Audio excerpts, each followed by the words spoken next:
security from that aspect, if it's part of the sheriff's duties of providing safety in Madison County, that's not necessarily a line item that we would have for control over. That coordination. I mean, we've already been having those discussions in terms of with the sheriff department, with the county health department, with there's lots of people that are very interested in this project. There's a lot of potential, benefits.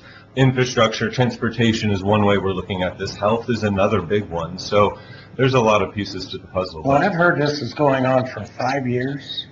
I'm sorry? Not to this extent, no. So a county parks department has been talked about for about 10 years. Okay.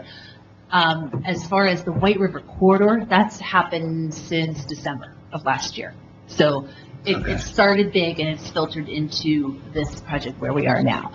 To your point about security, one thing that I want to mention that they didn't mention is that is one of the key items that's being considered by our consultant firm. Believe me, we recognize that it's not necessarily desirable to have a trail in backyards of a populated area. I mean, we understand those concerns and certainly appreciate hearing them as well, but it's not, it is definitely being taken into consideration. Several months later. How this is going to be, this trail will even be banned? How is it going to be wide enough to get EMS down it if something happens on this trail?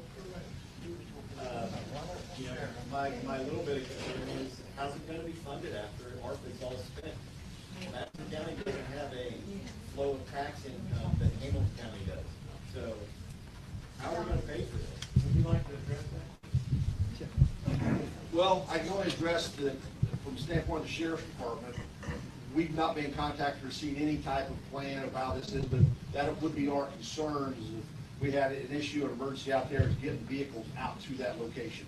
Is it going to be wide enough for a car or a vehicle to get down there, an ambulance, and be able to stand having a car driven on it? Is it going to be asphalt? Is it going to be gravel? Are there going to be wooden bridges and stuff to get the vehicles across?